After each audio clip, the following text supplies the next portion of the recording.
Nous étions dans l'est de la RDC tout à l'heure où on parlait donc de cette expansion du terrorisme. Des bombes artisanales explosent. Au moins une bombe a explosé dans une église à Bénin. Il n'y a pas que Bénin, hein, Dimas, il y a également le Nord Kivu, l'Ituri, en tout cas tout l'est de la RDC.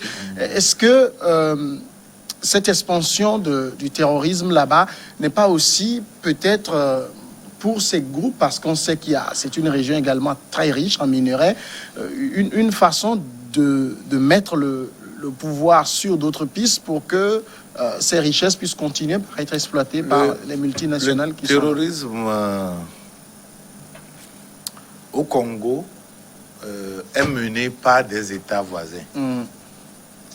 À part l'Occident qui cautionne le désordre pour pouvoir pêcher en eau trouble, c'est les États voisins qui servent de base arrière ou d'ailleurs d'initiateurs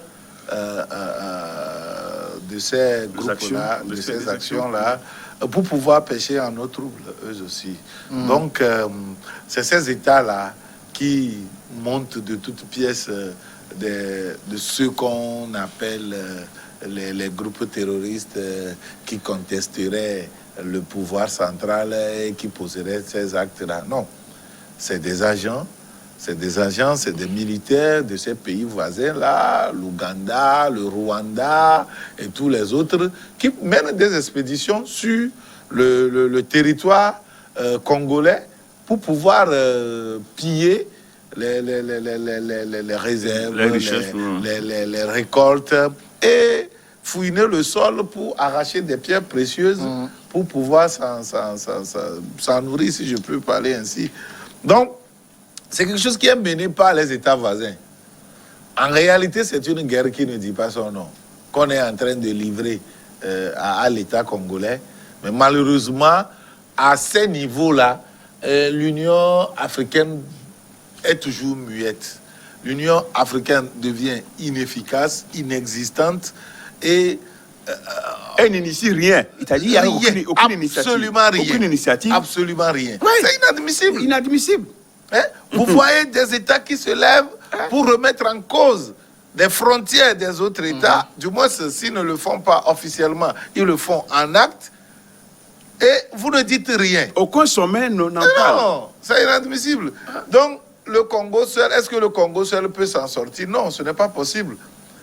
À partir du moment où l'Union africaine ne peut pas se saisir de ce problème et que les Kagame seront toujours puissants, très puissants, pour initier des expéditions pareilles sur le... Mais vous dites que, est-ce que ce n'est pas parce que on a renforcé la présence militaire qui procède de la... Non, ça a empêché plutôt d'agir de façon classique et ils ont changé de modus operandi, de mode opératoire. Oui. C'est tout. Ils ont changé de mode opératoire à défaut de rester les bras croisés au moment où on est acculé. Bon, ben, il faut aller poser des actes. Vous voyez que ça vient dans le centre de kamikaze et autres, juste pour déstabiliser la région. Ils déstabilisent la région pour être toujours présente. C'est ça. Ce n'est pas normal, ce qui se passe là-bas. On sait également que dans l'est de la RDC, l'ONU est présente. C'est d'ailleurs la plus grande et la plus vieille mission de l'ONU dans le monde. Mais pour quel résultat, finalement? Non, mais je crois que les Congolais avaient raison même de manifester, de contester la présence, de contester, hein, de demander le départ des forces onusiennes en aide des Congo, parce que c'est le plus grand contingent dans l'histoire des missions de Nations Unies. Donc, ça ne sert à rien. Ça ne sert à rien que leur présence ne puisse dissuader, pourquoi pas, ne puisse mettre fin à l'invasion, à l'incursion des forces rebelles, des forces irrégulières dans toute la zone. Et donc, je crois quand même que il faut que les missions les forces des Nations Unies puissent carrément quitter la zone, puisque leur présence même, ça ne dissuade pas. Hein? C'est des forces qui sont là, c'est des forces qui commettent beaucoup de bévues, hein?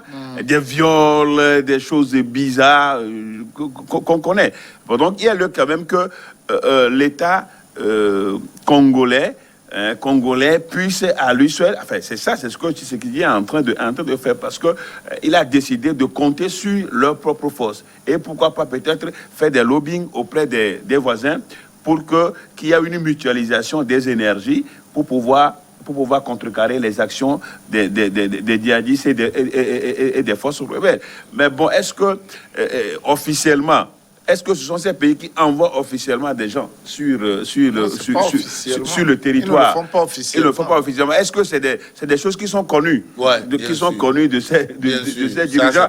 Et ça, je crois quand même que ce serait une annexion d'un pays, d'un pays par un autre. C'est quand même curieux que c'est une annexion. La RDC fait partie des pays les plus grands de l'Afrique. Ouais. Le Rwanda est tout petit là. Le Rwanda est tout petit. Le Togo est plus grand. Le Togo est 4 fois, je crois, combien plus grand que le Rwanda. Mais voilà, c'est dans la zone, c'est le Rwanda qui dicte la loi, qui dicte la loi à ces pays de la zone. Et je crois que c'est une affaire de l'Union africaine. Comme il a dit tout à l'heure, aucune initiative, aucune sanction, rien contre ces pays-là. Je crois quand même que ça fait très mal.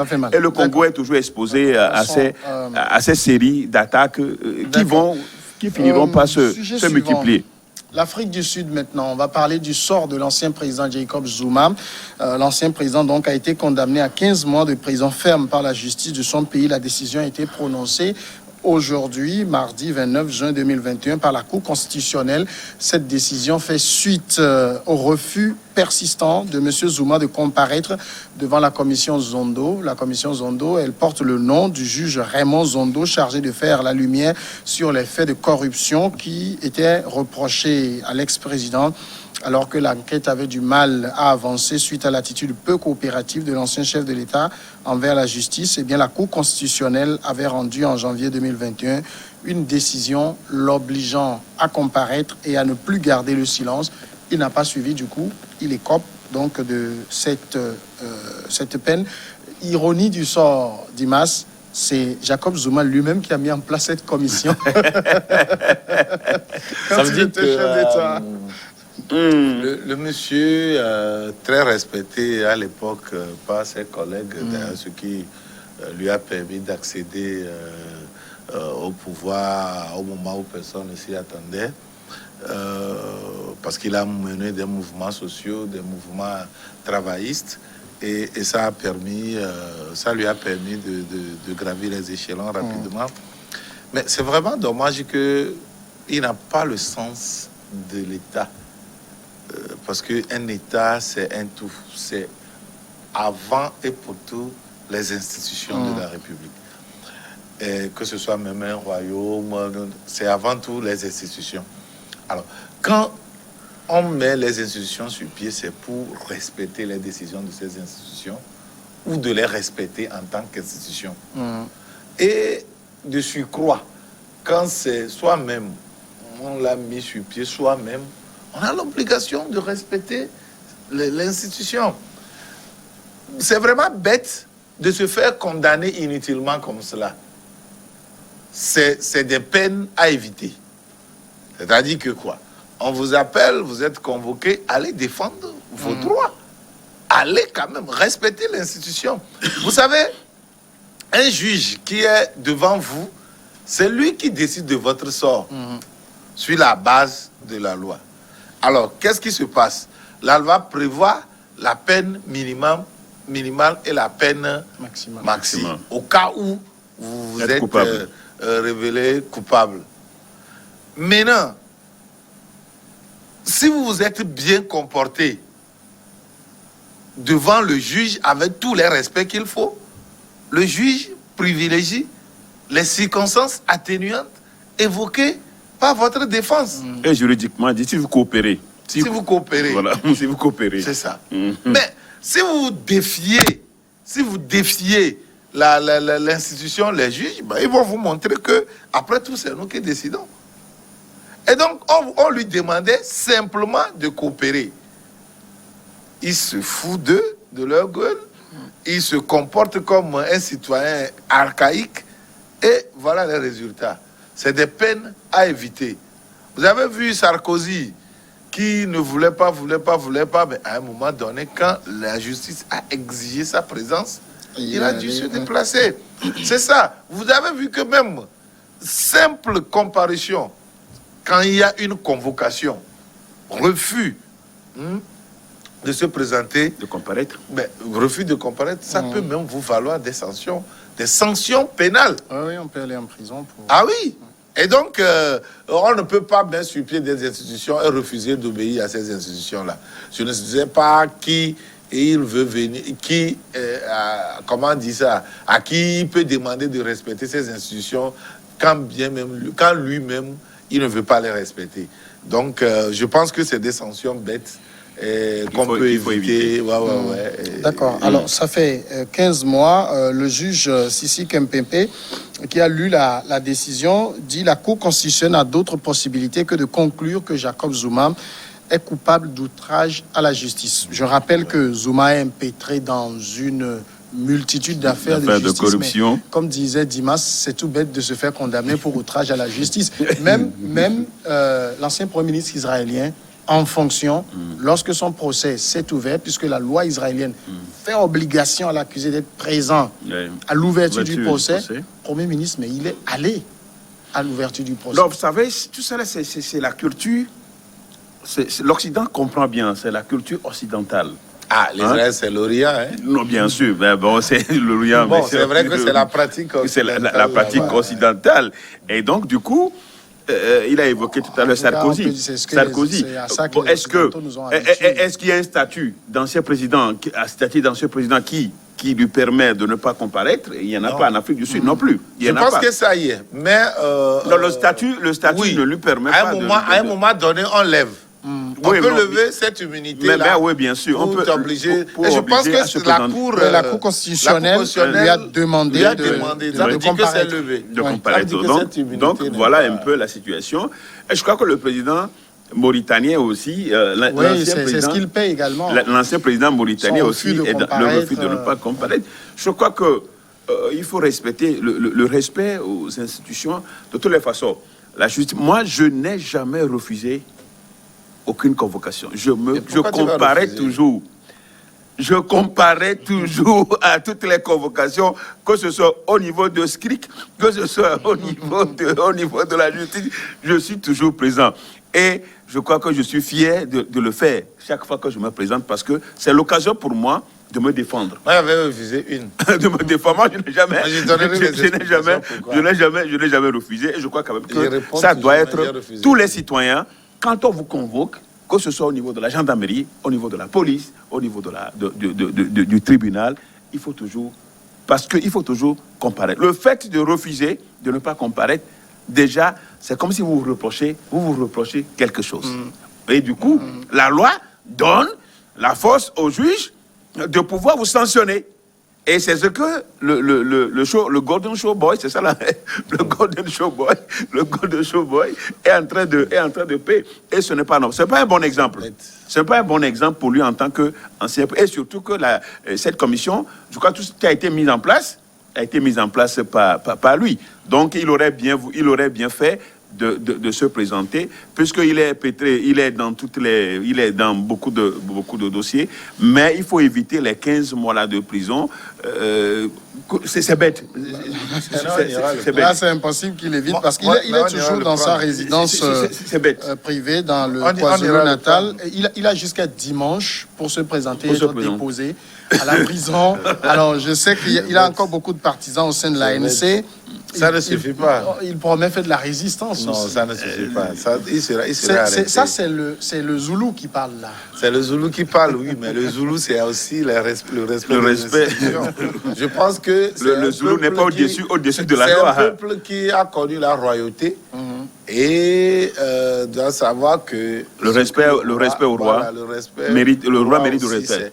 Voilà, c'est le respect des institutions mis sur pied par le roi. Donc, ils devaient le faire. Je parlais de mon cas, de moi, Aïssa Blin, mais comment ça s'est passé? C'est une procédure, somme toute, bête, si je peux la qualifier ainsi, qui s'est déclenchée dans la veille avec Dame Aïssou Vicentia, qui était arrêtée Et à Lomé, les faits qui lui sont reprochés sont produits à Lomé. On est venu l'enlever à Lomé, je dis bien l'enlever, nuitamment, parce que on l'a arrêté dans les 4 heures du matin, comme ça, à l'aube, alors que ce n'est pas permis par la loi. Et on l'amène à Badja, à la gendarmerie de Badja, à la brigade de Badja, et séance tenante, on la dépose à la prison à Palimé, et c'est sur le chemin qu'ils échangeaient des coups de fil, et on a arrêté la voiture quelque part, et la voiture a amené le mandat de dépôt livré par la juge, la procureure. Mais c'est quand même fou. Hein? Rien n'est respecté dans cette procédure, et c'est... comment l'appelle-t-on? Elle n'a jamais rencontré la procureure, elle n'a jamais fait prévaloir ses lois, ses droits, et on la dépose en prison.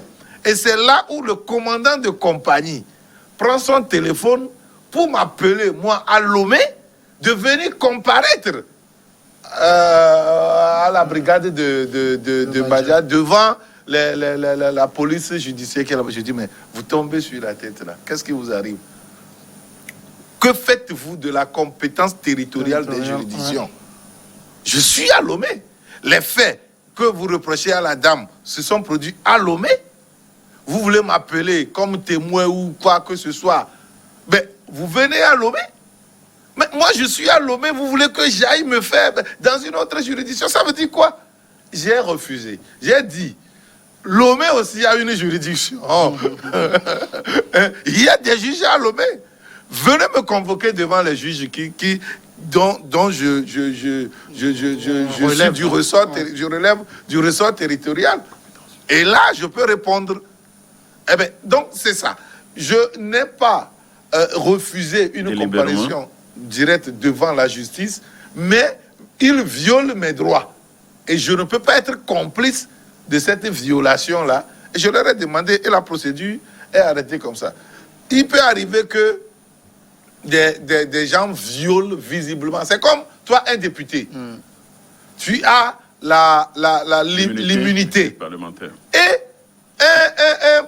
un OPJ, un agent de la police judiciaire t'appelle pour dire que mais tu es convoqué, tu dois venir répondre. Non, mais c'est inadmissible. Là, si tu refuses, ce n'est pas que tu refuses l'institution. C'est comme aussi le cas des chefs traditionnels. Ils jouissent de l'immunité, tout comme les députés. C'est inadmissible ce que font les CB, les policiers, les commissaires, autres dans nos milieux reculés, en convoquant les chefs traditionnels, les chefs cantons, qui courent, leur chapeau la tombe. Vous savez ce qui s'est passé à Kébé un jour?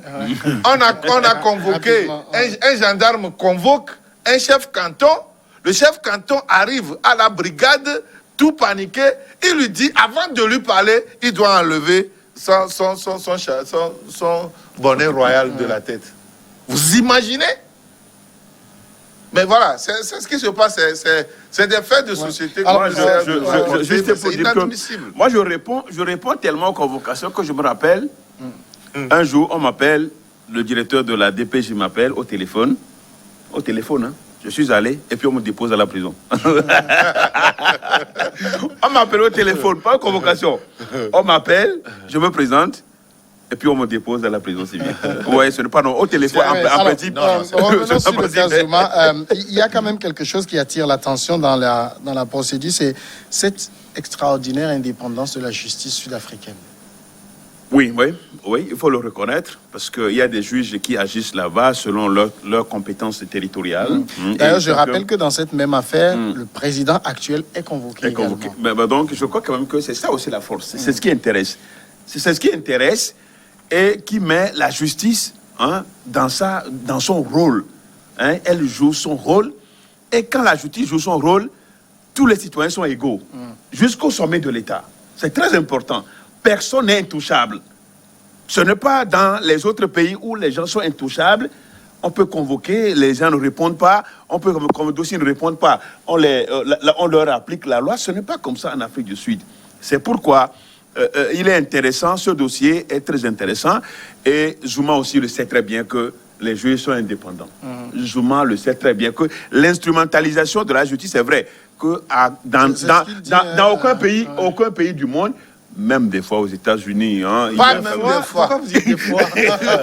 Même des fois. Les États-Unis sont même spécialistes. Même des fois, le juge est instrumentalisé. Parce qu'il suffit qu'un coup de fil ou bien quelque chose pour que le juge dise autre chose carrément. Parce que nous l'avons souvent vu dans le truc contre les Noirs et autres où il n'y a pas de justice. Si ce n'est le cas d'Éric Chauvin qui est condamné. C'était quand même trop criard. C'était quand même trop criard. Donc c'est pour dire que Zouma aussi, c'est parce que le président actuel voulait quand même blanchir, donner quand même cette image à la justice. Donc, Zouma le savait très bien que s'il ne répondait pas, s'il ne continuait pas à résister à la justice, il ferait certainement outrage à cette justice et que les sanctions... Il a déjà fait. Non, bien sûr, il savait, mais il a fait. Et voilà, il n'a fait que suivre. Et c'est très important. Le système anglo-saxon, le système juridique anglo-saxon est tellement différent.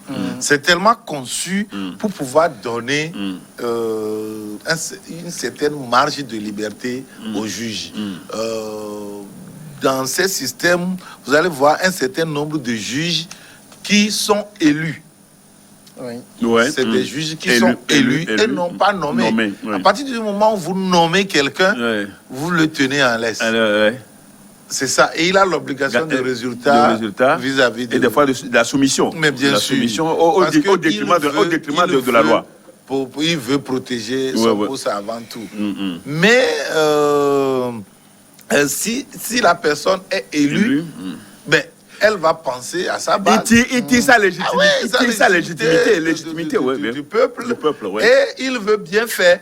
Il n'a de compte à rendre qu'à la loi et qu'à Dieu. À sa conscience. C'est tout.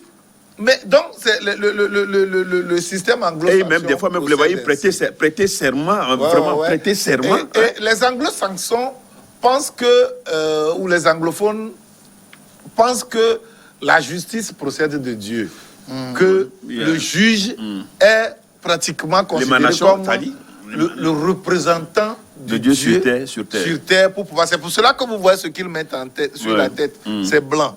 Vous voyez, c'est l'ancien du jour, décrit dans la Bible. La pureté, la justice. Voilà, c'est le vieux, le sage, l'ancien du jour que la Bible décrit. Il y a quand même des débats sur le continent pour que les justices africaines, où on met ça, qu'on arrête ça, parce que c'est une copie conforme du modèle là. Que ça soit copie conforme, si c'est bien, il n'y a pas de problème. On ne va pas demander à nos juges d'aller porter les bonnets de nos chefs traditionnels. Bah pourquoi pas, si c'est ça qui symbolise notre conception. Non, ça c'est un débat. D'accord, sauf que on va te dire que le bonnet du chef traditionnel de Djolo n'est pas le bonnet du chef traditionnel de Djarkwanga. On va trouver un dénominateur commun. Mais il veut quand même s'inspirer de ce qui est divin. Alors ici, dans le cas Zouma, dernière question, on a l'impression aussi que le monsieur, il se reproche tellement de choses. Oui, qu'il n'a pas très envie de parler. Vous savez, parce que depuis 1999, il y a l'affaire Thalès qui est là. Après, d'autres affaires se sont d'hommes d'affaires, les groupes TAR et autres. Donc, Zouma, vous savez, c'est un personnage controversé, qui est controversé. En tout cas, je l'aime. Zouma, je l'aime quand il fait son show. C'est un chef d'État. Toi-même, tu es un showboy. Donc, tu ne peux qu'aimer Zouma. Parce que quand on voit un peu d'où il vient pour être... C'est-à-dire, c'est des compagnons de Nelson Mandela, des gens qui ont souffert, des gens qui ont lutté contre l'apartheid. Donc, c'est un gars que j'admire quand il était à la tête, mais seulement qu'il est tellement huilé dans toute cette affaire de corruption et autres. Mais il se repose de beaucoup de choses. Et la preuve, il n'a pas su répondre. Il a résisté à la justice. Et le voilà, c'est le début de ses ennuis. C'est le début de ses ennuis, de ses vrais ennuis judiciaires. Et personne ne sait comment il pourra s'en sortir, à moins qu'il y a une clémence officielle. Quand même vieux, je pense 77 ou 78 oui, bien sûr. Bon, donc peut-être qu'on va lui faire une délégation en Italie, par exemple, quand vous avez 75 ans, vous n'allez plus en prison. Voilà. Au-delà de 75 ans, on ne va plus en prison. D'accord, marquons la grande pause maintenant. Il a rendu service à l'Afrique du Sud. On revient 10 minutes après pour continuer.